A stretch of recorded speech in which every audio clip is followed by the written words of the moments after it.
Hi, my name is Shez, and you're watching Project Food Garden. Today is kind of the second episode that we're doing for season 3. It's 27th of August 2022. Beautiful sunny day that we have chosen to do this video. There is a lot of work that has been going on in the background. Spring is just around the corner. From the first week of September, officially we're going to be in spring.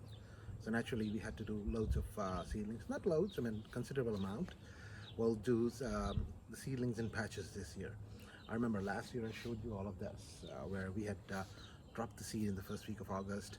We had lots of seedlings going for the green peas, but then the blackbirds and sparrows, they took almost 150 plus seedlings of the green peas. So I'll show you that in a sec. We have done that indoors.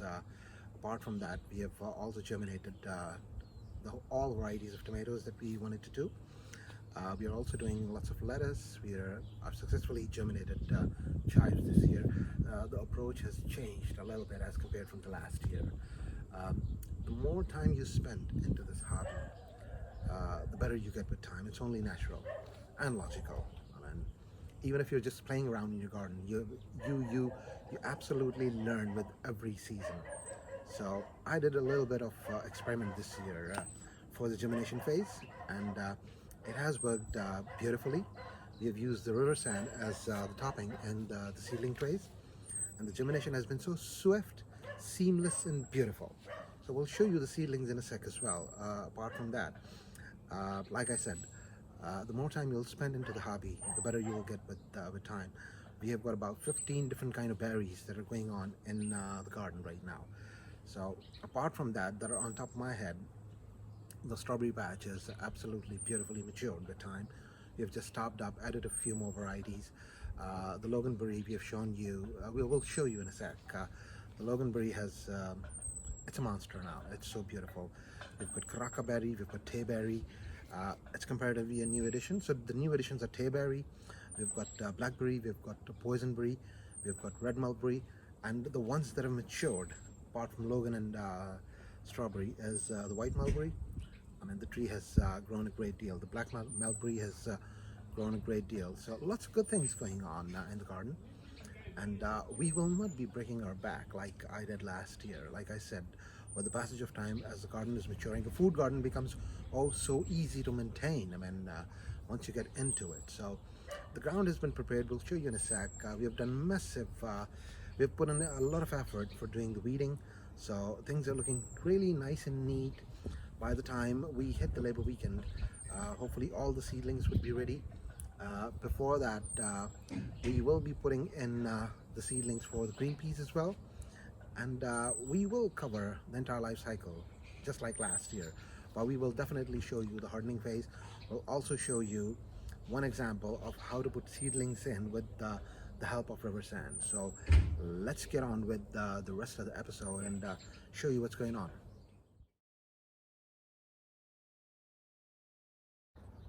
So we have been developing lots of berry systems. So the first that I'm going to show you is we have put a lot of linseed straw.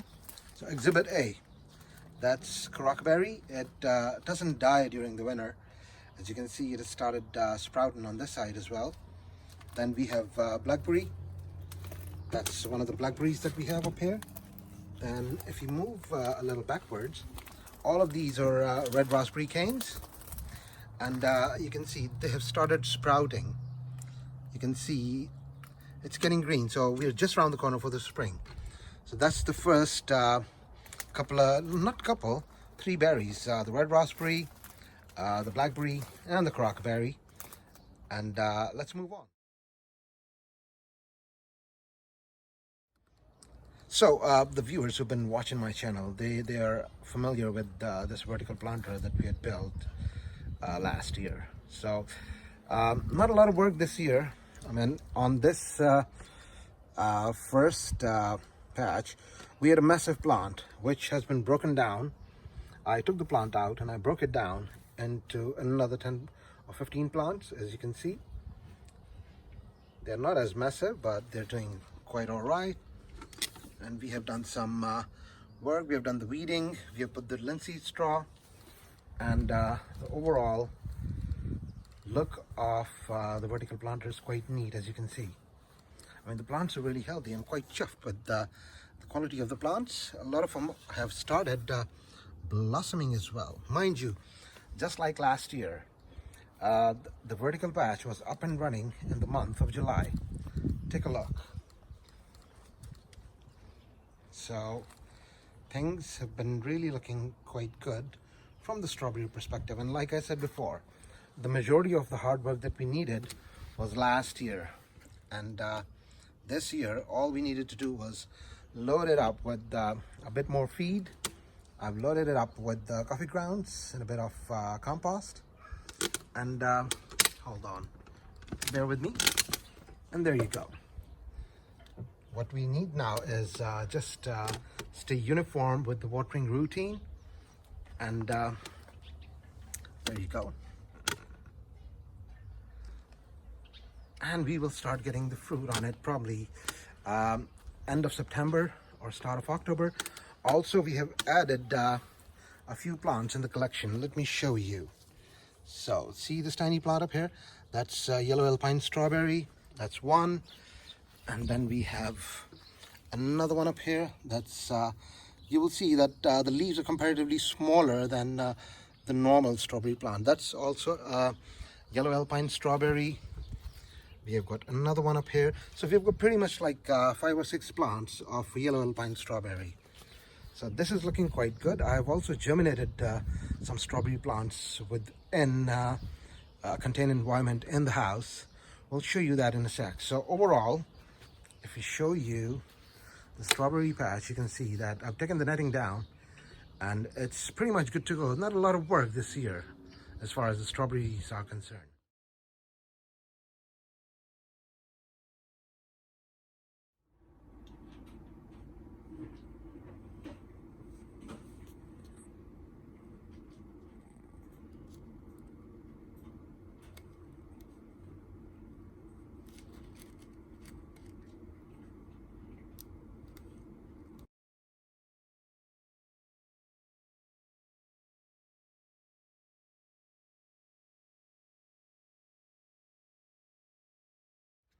So this year would not be a lot of work, like I said before. There is some self-sown elephant garlic that you can see. The patches have been cleared up. They're quite nice. They have been worked on. We have got horse manure in there. We've got river sand and then a few more berries. Take a look. That is red mulberry. And if I could give you a closer look, it has started sprouting new systems as well, as you can see. I'm hoping that this would fruit this year. Then we have the boysenberry. That's a cutting that I procured last year. It was in the contained environment inside. And this is my latest addition to the family. That is a Satan blackberry. And this is really good as well. Moving on. So you guys remember we had Loganberry system last year, which had grown, so it has taken over pretty much the entire wall on this side. As you can see, this officially would be for us would be a year for the Loganberry, but at the same time I've also added crockerberry on this side. It is sprouting really nicely, as you can see. And we also have a plant of Taberry. I mean, I would explain that in future episodes, that why these three are in such close proximity. There is a reason for that. So after that, you can see the white mulberry is also sprouting nicely. You can see, there we go, there we go. You would see that I have done incisions right next to where the leaves are sprouting. There you go. There and here. And the reason for making these cuts or incisions is to get better yield from the plant. So let's move on.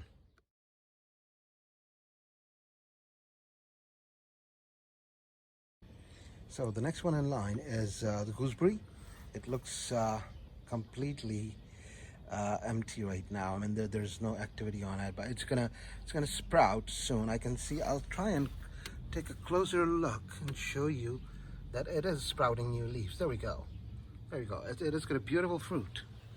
And that's the sage bush. And then on top of the fence, you can see the loganberry is making its way all the way. So next, this is the blackcurrant plant that I had planted less than 2 years ago. And it's merely like what, 16 or 17 months. It has grown a great deal, which looks absolutely beautiful. There is the mother. That's the mother plant. It's looking really well. And the Morus nigra that I showed you last year, it was literally up to this point last year. Now, if I show you an overview, you can see that it has grown up till not less than 11 foot. This is good. I need to, trim it down a little bit. This would definitely fruit this year. So that's pretty much the berry section that we have. There's fig, there's pomegranate, and at the end we've got a blueberry. So that's pretty much the end of the berry section of the video. So let's quickly go and show you what we are doing on the germination front. Okay, so now coming to the germination side, I have not gotten my greenhouse outside in the garden this year. I put it in the garage. We had a lot of space in there. So let's quickly go and show you. By the way, we are doing germination in segments this year. I'm not germinating everything in one go. That creates a lot of hassle for me when it comes to transplanting stuff. So let's show you one by one what we are germinating.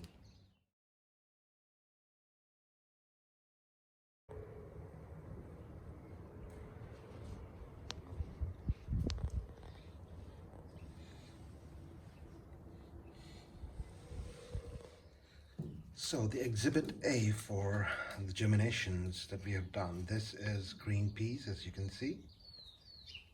I mean, you buy 6 plants from a DIY store for about good $5. So I have germinated these 150 plants in my germination tray, as you can see.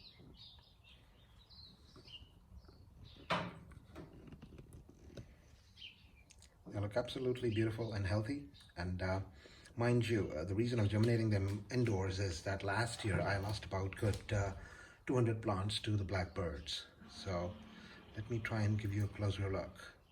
How sturdy they look. Look at that. That's absolutely beautiful. Some of them are like quite tall in the size. Look at that. So that's number one. These are still good 1 week away from getting into the garden. By the way, the patches are ready. So that's number one. Veg number one, green peas, all good to go.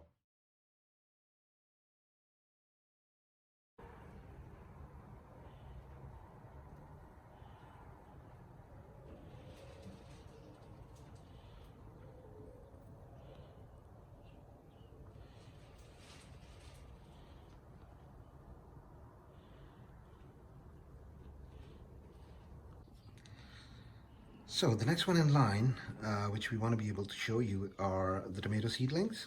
And we have done this year the germination in a different way.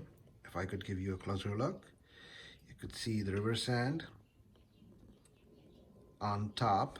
So what we have done is, in the bottom up here, we have got the seeding mix. And after putting the seed in, I've covered it with the river sand, and the results are absolutely amazing. I mean, these have been undergrown, what do you call that, growth light. So the light that we have used in there, if I could show you, there we go. So they're under the grow light, and these are almost 25 different varieties that we're doing this year. So they're doing quite well. And I will show you, try and show you in this video how the germination is done using the river sand. Take a look at that. I mean, the seedlings, they look really healthy. And because of the grow light, they're not bending left or right. They're just going straight up where they see the light. So there we go. We would definitely be doing more episodes on the seedlings, and when we will absolutely do the hardening for these seedlings. A closer look for all of you guys. Take a look. This looks quite good to me, and we'll show you and share with you what varieties we are doing this year. Let's move on. So there have been a lot of questions on quite a few Facebook groups that I'm a part of.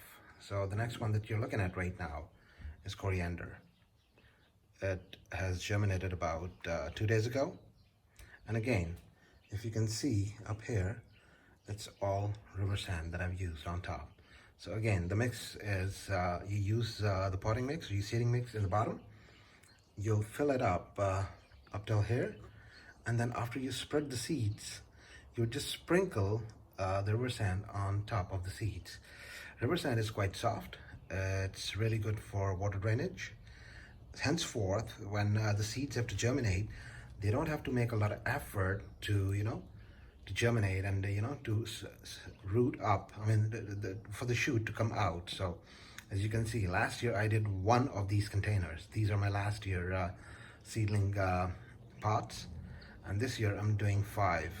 And this, I mean, at least for me, the myth has been broken. The river sand has worked wonders, and I've added that into the garden. It would raise the pH of the soil as well. So quite happy with the coriander this year as well. That's number 3. Let's move on.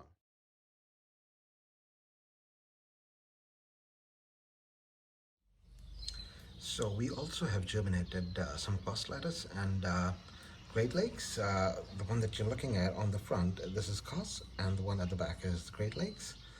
I'm so happy that I've managed to germinate chives this year. Take a closer look. There we go. And at the back here, we've got basil, and there we have chives. And these 2 final potting trays, they belong to red onions. They are moving a little slow, but I can see 1 or 2 seedlings coming out. So good bit of progress on the lettuce, chives, and basil this year. So I'm really happy with the progress so far. Let's move on.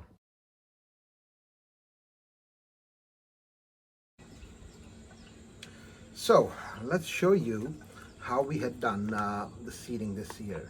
I have done few seedlings for okra, but I'm gonna do a few more as backup because of my past experiences. So always do backup seedlings for contingency purposes. So we have got potting mix here, right? So I'm gonna drop the seed. 1, 2, 3, 4, 5, 6, 7, 8. Now, once these are dropped in, what I'll do is I'll sprinkle this river sand on top, just slightly.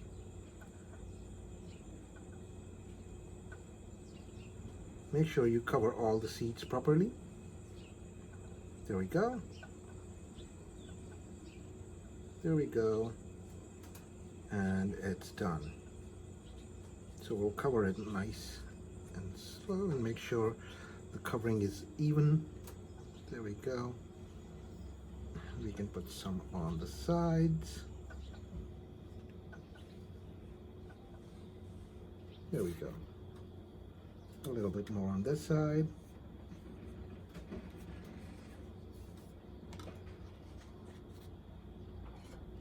Just remember the cover that you put on the seed when it comes to, putting the seeds down for germination.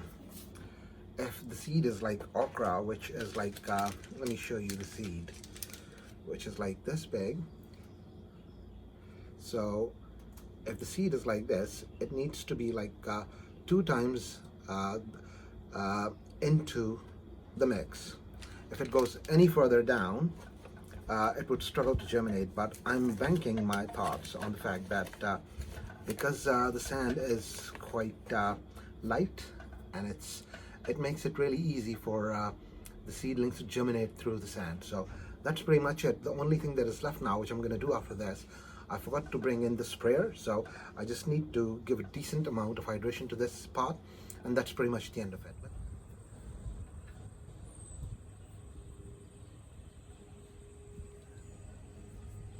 So you have seen the first episode, and I know it was comparatively a long one, but trust me, we have not covered everything.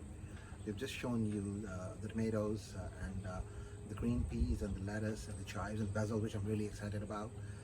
We're also doing okra and of course the coriander as well. So we're going to be trying to keep the list of things we would grow this year to the minimal. The idea is to grow those things which get really expensive out of season, like tomatoes, right? Some things that we enjoy, like green peas. As far as root veggies are concerned, we will do separate episodes when we would drop down the seed, and we'll show you how the seeding is done, and we'll also share with you once the tomato seedlings they would grow up, we would need to do the hardening. So hardening is done outside under a shelter but in open air, so your plants, they get used to the ups and downs of the temperature, so when you put them into the patches, they have better stealth and endurance to, you know, sustain the weather conditions.